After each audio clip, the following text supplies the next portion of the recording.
That's Milton Friedman, one of the greatest Nobel Prize-winning economists of all time, essentially predicting current-day cryptocurrencies in the 1999 interview.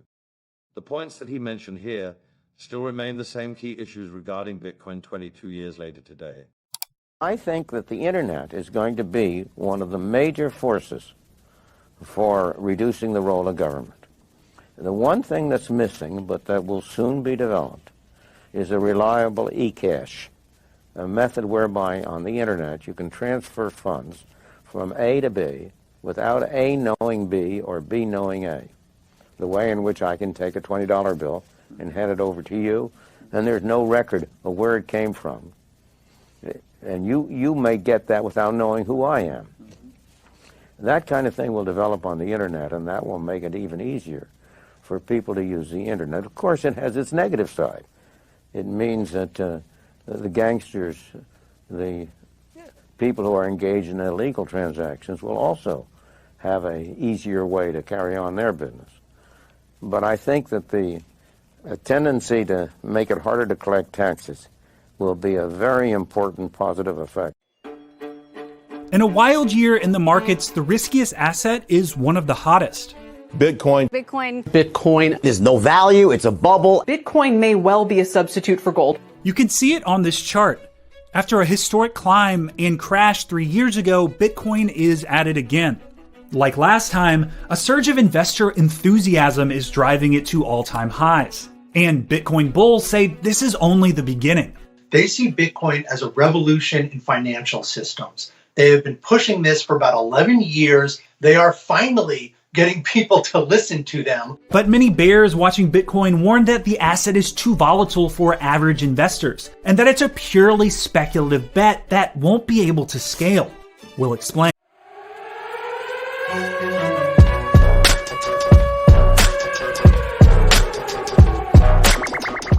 There's Bitcoin, there's Litecoin, there's Ethereum.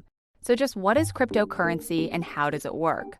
Essentially, it's digital money that is bought and sold online.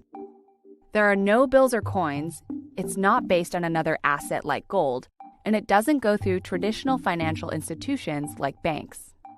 Instead, these currencies operate in a completely decentralized system that uses so-called blockchain technology to track transactions. To see how this works, let's look at how you buy something with cryptocurrency. Say that Alice wants to buy a bike from Dan using Bitcoin, her cryptocurrency of choice. Alice begins by logging into her Bitcoin wallet with a private key, a unique combination of letters and numbers. With a traditional financial transaction, the exchange gets sent to banks on each side, who record the money being subtracted from one account and added to another. But remember, in this scenario, there are no banks or middlemen. Instead, Alice's transaction is shared with everyone in the Bitcoin network. These networked computers add Alice's transaction to a shared list of recent transactions, known as a block. Every 10 minutes, the newest block of transactions is added on, or chained, to all the previous blocks. That's how you get a blockchain. To ensure that each block of transactions on the chain is verified, a subset of Bitcoin's network joins a race to solve a very difficult math puzzle. And if they solve it first, their record of the block of transactions becomes the official record. They're rewarded with Bitcoins of their own, and the network gets a new block on the chain. This entire process is known as mining, but instead of chipping away at rock, you're solving complex puzzles. The fact that many computers are competing to verify a block ensures that no single computer can monopolize the Bitcoin market. To ensure the competition stays fair and evenly timed, the puzzle becomes harder when more computers join in. The Bitcoin protocol says mining will continue until there are 21 million Bitcoins in existence. That's set to happen around 2140.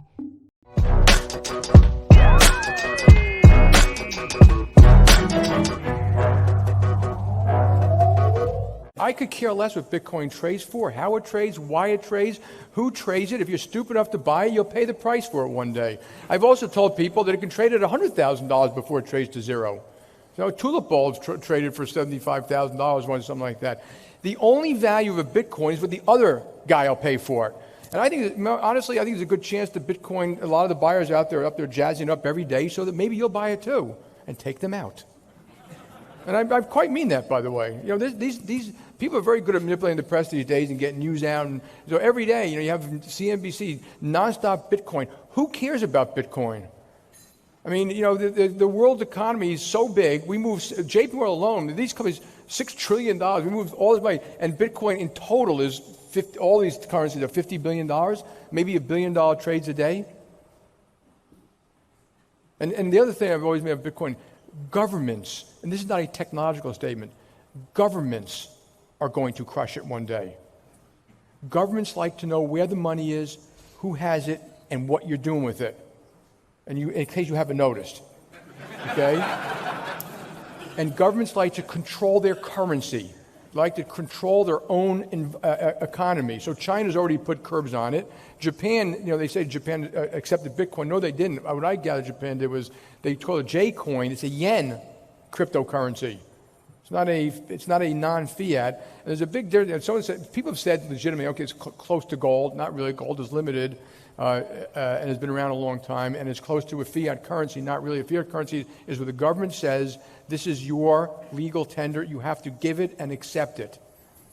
And there's a central bank. Now, of course, they can misuse it, the central bank, and inflate it. So there is a use case for Bitcoin. If you live in Venezuela, North Korea, or if you're a criminal, great product. I mean that. It's better than cash or deposits in that country, Cuba,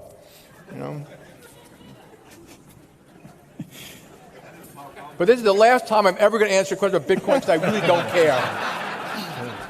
I also pointed out when I made that stupid statement, which got all the thing, I called it fraud. My daughter sent me an email saying, "Dad, I own 2 Bitcoins." My formerly smart daughter. Then the latest thing, this latest joke of Bitcoin was this guy. I mean, I just saw something happen, which is here's a guy who's an insider in this Bitcoin thing, like exchange or something, right? And the guy is long, massive amount of Bitcoin, rides up the wave, right? He sells his Bitcoin, and then he announces, after he sells it, he announces, I've sold all my Bitcoin, it's worthless, get out of Bitcoin, and I put everything into Bitcash. And guess what happens? Bitcash then runs up 100. Why do you think Bitcash is running up? This guy's got a lot of power. That's classic manipulating the market. I mean, that happened in 1929 with Joseph Kennedy. This is nothing new. It's classic manipulation. So it's because if this guy did not have a bad intent, you know what he would have done? He would have done that trade and shut up. What was the reason? Why would he say it publicly? I've sold all my Bitcoin, buy Bitcash. All he's looking to do is, it's a classic pump and dump. Yeah, so are you familiar with Jordan Belfort? The guy, the Wolf of Wall Street? Yeah, of course. I interviewed him. I was at his place, and we were sitting down talking about Bitcoin. And I said, tell me what you think about Bitcoin and what's going to happen. He says... And here's the thing. When this thing really goes, if it's at 30,000, it's not going from 30,000 to 29,000 to 28,000. It's going from 30,000 to 1. You have a complete different perspective on Bitcoin because of the way you describe it. Tell me your point of view on Bitcoin. Why you think Bitcoin is going to go to $1 million by 2020? Well, there are a bunch of ways to do it. The most common way is to take the number of users of Bitcoin, because as Bitcoin expands in its user base, both people who hold the coin and people who accept the coin for payment, it's skyrocketing. It's skyrocketing. So it's not going to disappear.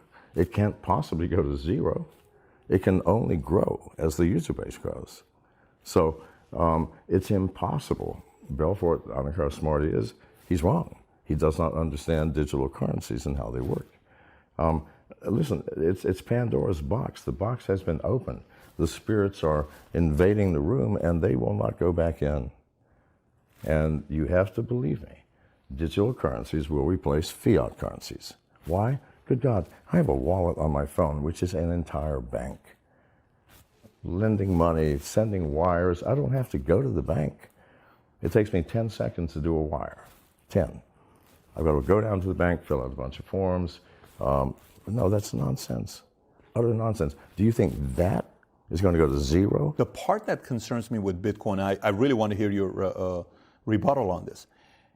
When Jamie Dimon is touching $7 trillion of money per day of transactions, that's not just money, that's a lot of political power with a lot of countries that are connected to that $7 trillion. Yes. And so he is one phone call away from so many different prime ministers, presidents, kings, sheiks, whatever you want to call it, because he's touching all these money. I'm not talking small money. We're talking big money here. You know what I'm saying? $7 trillion. $7 trillion is a lot of money. That's a lot of money. Okay. So half of our gross domestic product. If it goes in the direction of these 21 million, Bitcoins being used and 4 million is lost, I think, I don't know the number that was lost. I think it's 4 million of them that was lost, some number like that. Don't you think a guy like that and these guys who control elections and control all these other things, don't you think they're going to make a phone call and they're going to say, hey, listen, Mr. Congressman, Mr. Senator, you want to do this again? You got to make sure you take care of this thing. You cannot let this Bitcoin stuff take off the way it is. This is out of control already. Don't you think they're going to make those calls to figure out a way to do what they've always done, which is, listen, small business owner wants to compete with a big business owner. How do you beat them? Very simple. Big business owner goes to somebody and helps them out financially in the political side and says, listen, make the barrier to enter more difficult. How do you do it? More regulations, more licensing, more laws, more rules, more this stuff. And so the new guy cannot come and compete with this guy. Right. He has, in a sense, a monopoly with two other companies, if you want to call it a monopoly. So that is my only concern with the argument you're making is... But you're assuming that Congress can make whatever laws they want, obviously. They can outlaw Bitcoin. They can do what they want. You're assuming that there is a possibility of enforcing those laws. That's utter fucking nonsense. You cannot stop a distributed system that is worldwide. There is no law that you can make. If you had one person per citizen in the country, 400 million enforcers, you still couldn't do it. Well, because the enforcer will have to sleep for some point. It's not possible. Okay? Now, admittedly, the way that things were 6 months ago, when exchanges were centralized, you could shut down an exchange. You can't do that anymore. They've now decentralized exchanges. You can't stop it, you can't shut it down, and you can't know anything about it. So tell me, sir, how will you enforce these magical laws that Congress is going to make? Jamie Dimon has no power in this world. But here's the misconception. The misconception is that legislation can have teeth. It's not possible. This is a distributed world. There is no legislation that can touch it. You can't change it. You can't fix it. You can't stop it. You can't control it. You can't direct it. You have no power. I don't make the laws. Make whatever you want. It will make no difference. You are that certain about it? Well, I'm a technologist, for God's sake. We're talking technology. I mean, a lot of technology people have been wrong in the past before, though. But you're that certain about it. Not wrong about their technology. And this is technology. I'm telling you something. Just like I can tell you antivirus software does not work because it cannot stop the hackers in the world. I said that earlier. Why? Because it technologically can't. Nothing can. Now, same thing with Bitcoin. You can't stop Bitcoin. This is a fact. Technologically impossible.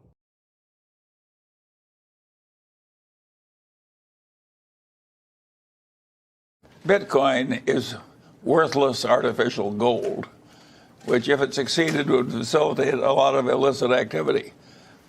Now, that is not something I think the world needs. And the fact that it's clever computer science doesn't mean that it should be widely used and that respectable people should encourage other people to speculate in it. Bitcoin reminds me of Oscar Wilde's definition of fox hunting: the pursuit of the uneatable by the unspeakable. Bill, Charlie and Warren have weighed in on Bitcoin. Do you own any? Somebody gave me some for my birthday. And then a few years later, I thought, hey, I'm going to sell that. So no. There's some really good technology in terms of sharing databases and verifying transactions that is talked about as blockchain. That is a good thing. Bitcoin and ICOs, I agree completely. It's one of the crazier speculative things where it's not, as an asset class, you're not producing anything. And so you shouldn't expect it to go up. It's kind of a pure greater fool theory type investment. So, you know, I agree. I would short it if there was an easy way to do it. If people react when you criticize their investment, if they get mad, they're gambling. You know, if somebody criticizes Apple or Berkshire, we like it. I mean, if the stock goes down, we'll buy more of it because we don't care whether it's just we don't feel that it has anything to do with it. But if we criticize something that they own because they only want it to go up tomorrow, they feel we are hurting them, and therefore they get very upset about it. If they really like what they own, what difference would it make? You know. I want to switch topics for a moment because you have been a big bull on Bitcoin. Yeah. We had some folks that some people know on our show earlier this week. Becky was out in Omaha. I want to show you what they had to say if we could roll the tape on Bitcoin from Mr. Munger and Mr. Buffett. The asset itself is creating nothing. I think it's a scumball activity. I would short it if there was an easy way to do it. So there you have it. You have Bill Gates, Warren Buffett, Charlie Munger. One of them was calling it a scumball activity. The other saying, Bill Gates saying he would short this thing if he could. And you're saying they're all wrong. Yeah. Explain. Well, look, not everybody is right all the time. And I think we have to acknowledge that we all have biases. And look, I'm a disciple of Buffett and Munger. And one of the things that they have said for years, which I believe, is you define a circle of competence and you stay within it. And I think it's been clear in his entire investing career that technology is not in his circle of competence. And so the only technology name that he's owned is Apple. I mean, you could claim that IBM was a technology company. That's borderline. It's out of that. That didn't work anyway. Right. And Apple, I was thinking that if he got in Bitcoin, if he eventually got in Bitcoin when he eventually got into Apple, it'd already be at $1 million probably. Probably. But Chamath, just going back to this, I don't think he looks at it as a technology. I think he looks at it as an asset class that he would put in a similar class with gold. Just it's a non-productive asset. It's an asset that is only worth more if other people agree to pay more for it. That's the type of issue that he's talking about. Which I also agree with. I think it is exactly that. I think it is a replacement to gold. But again... But you like gold. You're saying you like non-productive assets. I like in a portfolio, again, my portfolio is 99% risk on, 1% risk off. And in that 1% risk off bucket, I think that something like Bitcoin is really important. Why? Because it is not correlated to the rest of the market. And the biggest thing that's changed... You do not believe that the success of Bitcoin over the past several years has been correlated to the market? I would say not directly correlated, but clearly so the idea that there's as much liquidity and cash sloshing around in the world has allowed people to buy into Bitcoin in a way that they wouldn't have, frankly, if the market... That's different than being correlated to a strong economy or earnings. But there is that's a liquidity argument. That's not a correlation. I've been in the Bitcoin market since 2012. And I feel like I'm in two different universes. I need a passport to go between the Bitcoin world and my regular world. These are not the same people. And what I would tell you is the people that owned Bitcoin in 2012 all the way up to now, the majority of those people view it as a hedge to the traditional financial infrastructure. Whether that's true or not is unclear, but that's how we've all viewed it. Separately, what Joe says is absolutely right. There's a big difference between correlation and liquidity. And the reality is all of these financial assets in the traditional markets are fundamentally correlated. We saw that in 2007. Everything broke down. Things that we thought were hedges went away. And so I think it's really important to not forget what happened there.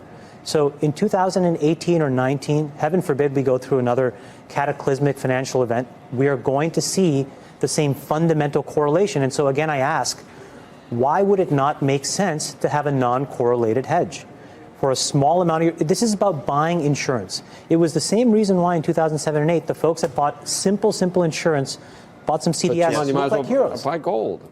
I mean, at least gold's got a 3,000-year or 10,000-year record of being a store of value. I mean, I think that's the other thing Buffett's saying. There's no reason to think this is a store of value. I think that's a fair point, but I think these are not exclusive decisions. And, for this younger class of entrant into the market, they probably don't want to buy gold. In fact, they don't want to buy gold, and they want to buy something that's much more digital and reflective of their values. How do you feel, though, about the idea that Charlie sort of suggested, that there's something sort of scummy about that, or that there's a lot of scum in the crypto world right now, and that there's a lot of people who have been sort of sucked into this world, that have bought into this world by some folks who may not be as... Look, I think it's really unfair to not understand something and then to disparage it. Again, I think he's exceptional. I think Warren Buffett is exceptional. I think Bill Gates is exceptional at what they do. And I think it's fair to say that in 30 or 40 years, if I'm, a vibrant, successful investor, and if I'm back on this show, the idea that I know what's happening 30 or 40 years from now, as well as some other new 40-year-old or 30-year-old entrant into the market, is just not true. The reality is things change. Do you think Bitcoin will be disruptive in that way? I mean, now it's a speculative currency. Will it be something that will be what normal consumers will use and will disrupt the banking industry? My opinion of Bitcoin is that, I think Bitcoin is probably a good thing, but it's essentially, its main thing will be, this will probably get quoted here and there, but I think it's primarily going to be a means of doing illegal transactions. But that's not necessarily entirely bad, because some things shouldn't be illegal. But the combination of Silk Road and Bitcoin will save us? Well, it will be useful for legal and illegal transactions. Otherwise, it would have no value as a use for a legal transaction, because you have to have a legal to illegal bridge. Yeah. I don't own any Bitcoin, by the way. Bitcoin is something that you've been interested in and supportive of. In fact, one can pay for a tour on Virgin Galactic up to the moon with Bitcoin. I think the Winklevoss twins have said that they would do exactly that. You think this is a currency that's really going to work eventually? Well, I think it is working, and there will be other currencies like it that may be even better. But in the meantime, there's a big industry around Bitcoin, and people have made fortunes out of Bitcoin. Some people have lost money out of Bitcoin. It's volatile. It's volatile. Yeah, but it is quite volatile. But when in volatility, people can make money out of volatile situations. Why was it important for you to give it sort of that stamp of approval, that endorsement, by saying to the Winklevoss twins, yes, you can pay for the ride with Bitcoin? Because I'm not foolish. I mean, if people have got lots of Bitcoins and they want to go to space, I'd much rather they spent that money on our spaceship. Whether I keep it in Bitcoins is another matter. But I'd much rather they spent that money on a Virgin Galactic spaceship than on, Elon will be sending people to space one day on Elon's spaceship. So we'll grab the money while it's there. Elon versus Richard. When will people be able to go to space? Well, it's been tough. Getting the rockets finished has been tougher than we thought. But we were building two separate rockets. Both came good 2 months ago. Since the spaceship is ready, the mothership's ready, the spaceport's ready, now the rockets are finished. We're now, over the next 2 months, we'll start our aerial flights and then our flights into space. So early next year, we'll finally be up and away. It's exciting stuff. People are wondering what Bitcoin is backed by. When I look at the dollar is backed by the full faith of the Treasury, the full faith of the U.S. government. What, Cameron, is Bitcoin backed by? So it's a great question.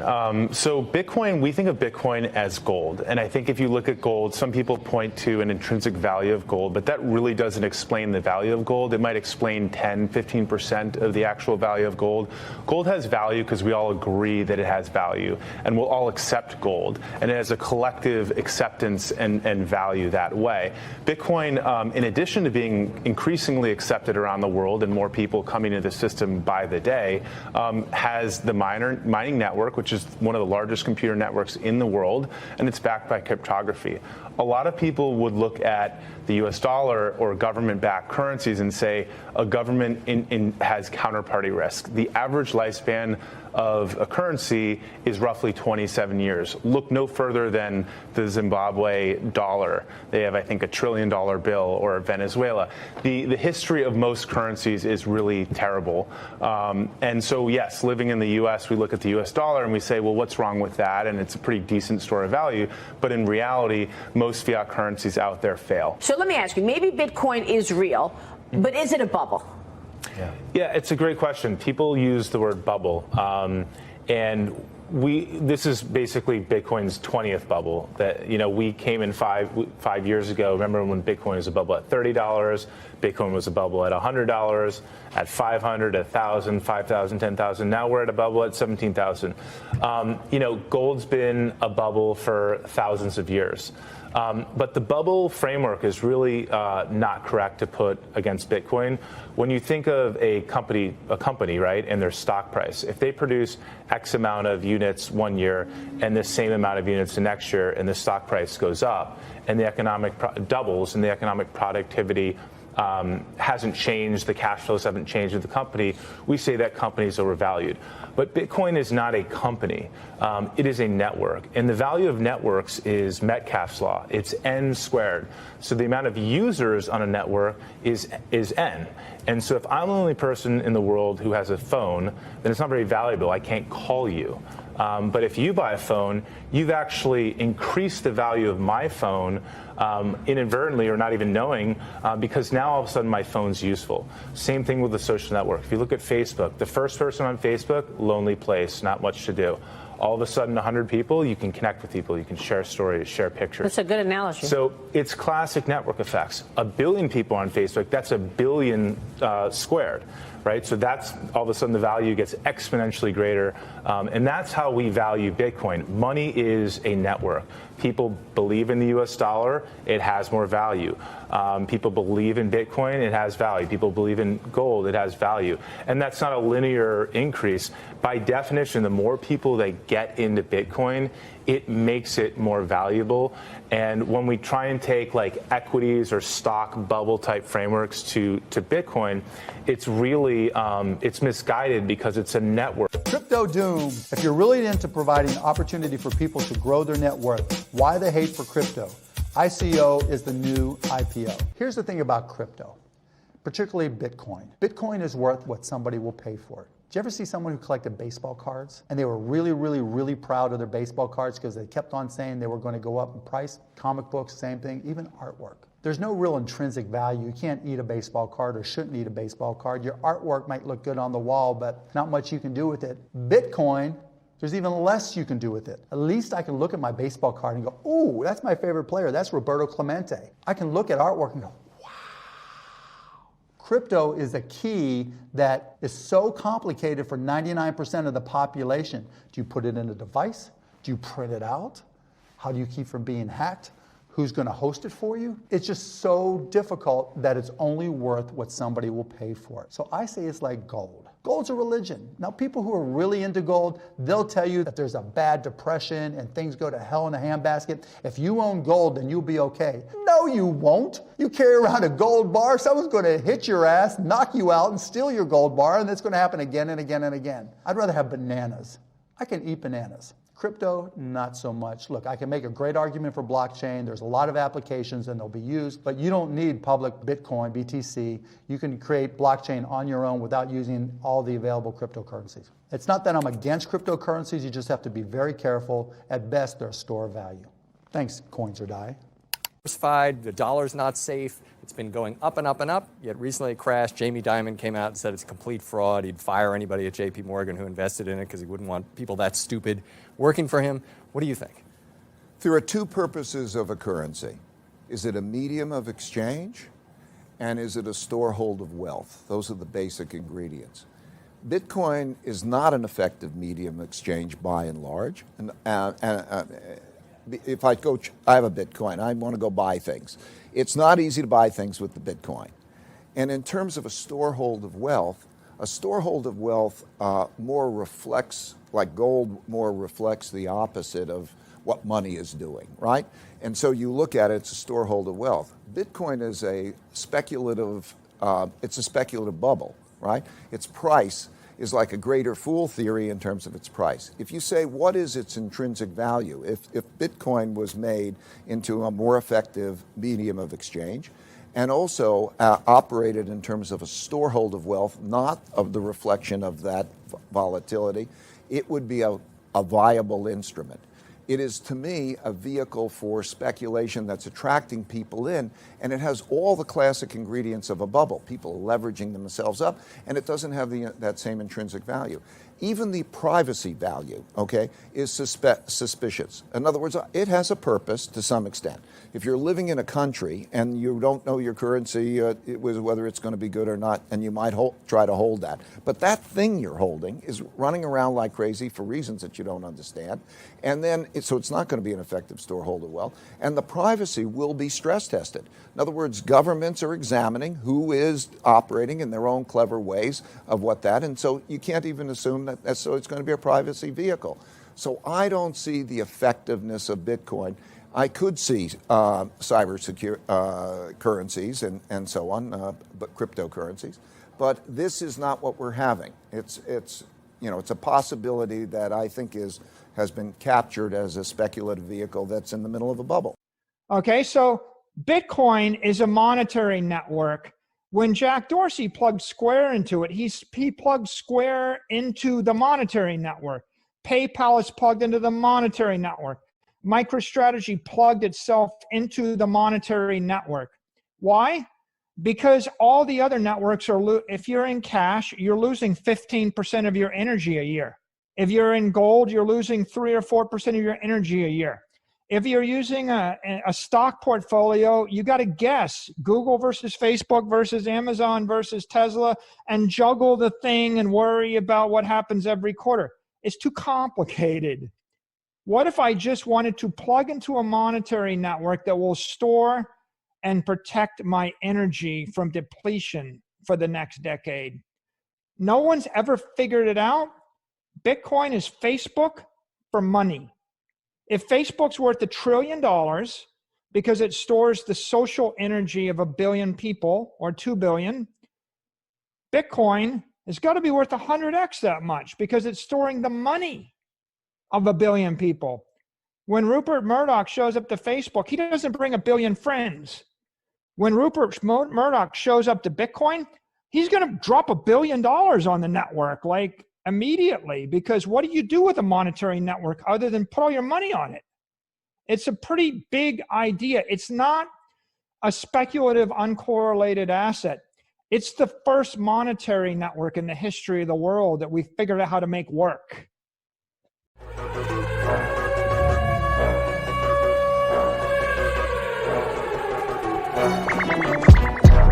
Bitcoin is effectively a zero-sum game. It's actually worse. It's a negative-sum game. So what about all of the people that you hear becoming multi-millionaires through Bitcoin? Okay, well let's explore it from that angle, in a hypothetical scenario. In this scenario, to keep it simple, let's say that everyone will invest $1,000 in Bitcoin. No more and no less.